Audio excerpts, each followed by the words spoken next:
সম্মানিত দর্শক, আসসালামু আলাইকুম রহমতুল্লাহি ওয়া বারাকাতুহু। স্বাস্থ্য সচেতনমূলক এই চ্যানেলের পক্ষ থেকে আবারও জানাই শুভেচ্ছা। আজকে আমার আলোচনার বিষয়, অনেকের কিন্তু সারাদিন অনেক সময় অনেক কফ ওঠে, অনবরত তাকে এই কাশি দিয়ে কফ তুলতে হয় গলা ক্লিয়ার করার জন্য ঠিকভাবে।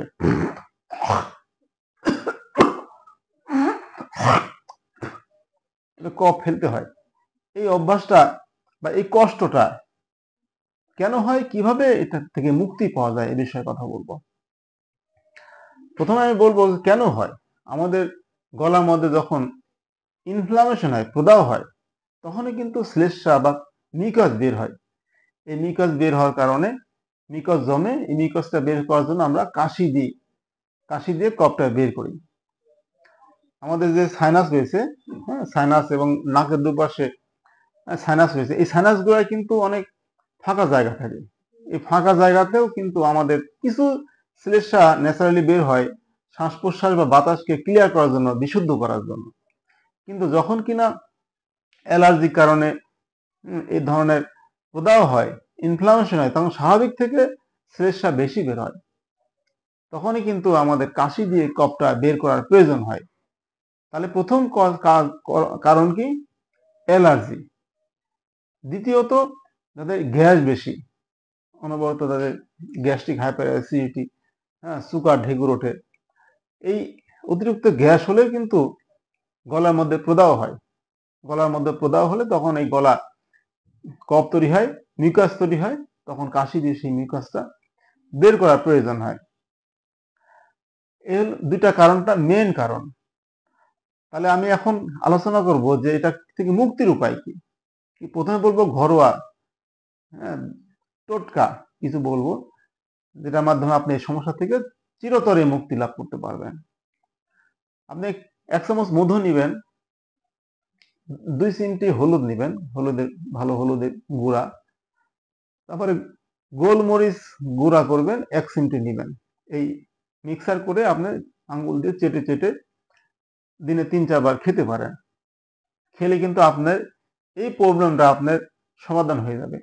এই উপাদানগুলা, আপনার গোলমরিচ এবং হলুদ, এটা কিন্তু অ্যান্টি ব্যাকটেরিয়া এবং অ্যান্টি অ্যালার্জিক উপাদান রয়েছে, এবং মধুও কিন্তু অ্যান্টি ব্যাকটেরিয়াল, অ্যান্টি অ্যালার্জিক উপাদান রয়েছে, যেটা আপনার গলার প্রদাহ কমাবে, ইনফ্লামেশন কমাবে, আপনার এই ধরনের শ্লেষ্মা কফ তৈরি হবে না, আপনি সুস্থ হয়ে যাবেন।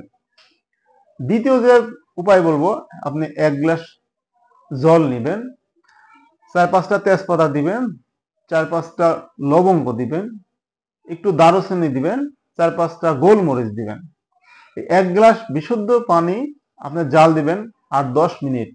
যখন কিনা পানি অর্ধেকটা কমে যাবে, তখন এই পানি, যখন এই উপাদানগুলো নির্যাস আপনার পানির মধ্যে চলে আসবে, তখন আপনার এই পানিটা রাখবেন কাপের মধ্যে রেখে 1-2 চামচ মধু নিবেন। যাদের ডায়াবেটিস নেই তারা মধু নিবেন, যদি ডায়াবেটিস থাকে মধু নিবেন না, হালকা লবণ নিতে পারেন। নিয়ে আপনার চায়ের মতো করে দিনে 3-4 বার খাবেন। দেখবেন আপনার গলার প্রদাহ ভালো হবে, ইনফ্লামেশন ভালো হবে, আপনার এই ধরনের সমস্যা আপনার চিরতরে মুক্তি লাভ করবেন, সমাধান হয়ে যাবে। তারপর যে উপায় কথা বলবো, আপনার লবঙ্গ কিন্তু অ্যান্টিব্যাকটেরিয়া এবং অ্যান্টি অ্যালার্জিক গুণ রয়েছে। এই লবঙ্গ কিন্তু রাত্রে ঘুমানোর আগ দিয়ে জিভাতে নিবেন, দুটো নিয়ে চুষবেন। এটা যে রস, এই রসটা আপনার গলার প্রদাহ আপনার ভালো করে দিবে। এটা হচ্ছে আপনার হার্বাল বা ঘরোয়া উপায়। এখন যদি আধুনিক চিকিৎসা আপনার নিতে চান বা জানতে চান, আমি বলবো একটি অ্যান্টি অ্যালার্জিক ওষুধ মন্টেলুকাস্ট টাইপের প্রতিদিন 1টা করে খেতে হবে। আর নেজাল স্প্রে রয়েছে জেলটাস, জেলটাস, JELTAS, এই জেলটাস স্প্রে যদি আপনি নেন, তাহলে কিন্তু আপনি এই সমস্যা থেকে সমাধান হবে। আর যাদের হাইপার অ্যাসিডিটি রয়েছে, তাদের PPI অ্যাসিডিক ওষুধ খেলে পরেও এই সমস্যার সমাধান হবে। এটা হলো চিকিৎসা। এখন প্রিভেনশন, প্রতিরোধের উপায় কি? Prevention is better than cure. যে রোগ চিকিৎসা থেকে প্রতিরোধটা খুবই উত্তম। যাদের এই সমস্যা রয়েছে, তারা ঠান্ডা পানি, ঠান্ডা বরফ আপনি খাবেন না। আপনি সারা মাসেই কুসুম গরম পানি, হালকা কুসুম গরম পানি খেতে হবে। তারপর যাদের অ্যালার্জিক প্রবলেম রয়েছে, ডাস্ট, ধুলাবালি যাওয়া যাবে না। ধুলাবালির ক্ষেত্রে আপনাকে মাস্ক পরে বের হতে হবে রাস্তা দিয়ে। ধোঁয়া যাদের অসুবিধা, ধোঁয়া অ্যাভয়েড করতে হবে। বাড়িতে আপনার যে বালিশ, কাঁথা, চাদর এগুলা নিয়মিত পরিষ্কার রাখতে হবে। সেইখান থেকে ধুলা বের হয়ে আপনার এই ধরনের প্রবলেম হতে পারে।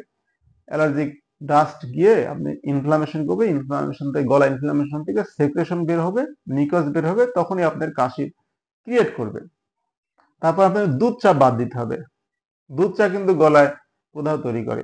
এই দুধ চা যাদের অভ্যাস আছে বাদ দিয়ে দিবেন। আমি যে চায়ের কথা বললাম, এই ধরনের চা তৈরি করে আপনি খেতে হবে। যাদের গ্যাসের কারণে সমস্যা হচ্ছে তাদের লাইফ স্টাইল চেঞ্জ করতে হবে। ভাজা পোড়া, বাসি খাবার এগুলো পরিত্যাগ করতে হবে। আপনার ন্যাচারাল খাদ্য, আপনার শাকসবজি খেতে হবে বেশি। প্রসেস ফুডটা যতটুকু অ্যাভয়েড করা যায়। হাঁটাহাঁটি করবেন, পানি খাবেন। যদি এভাবে আপনার নিয়মিত আপনি স্বাস্থ্যবিধি মানেন, পরামর্শগুলো ফলো করেন, এই ধরনের সমস্যা আপনাদের চিরতরে মুক্তি লাভ করবেন আশা করি। এই তথ্যগুলো যদি মনে হয় যে সমাজের উপকার হবে তাহলে লাইক দিবেন, শেয়ার দিবেন। যারা ইতিমধ্যে সাবস্ক্রাইব করেছেন তাদেরকে অনেক ধন্যবাদ। যারা সাবস্ক্রাইব করেননি তাদেরকে বলবো, অনুরোধ করবো সাবস্ক্রাইব করে চ্যানেলটিকে উৎসাহ দেওয়ার জন্য। ধন্যবাদ। আল্লাহ হাফেজ।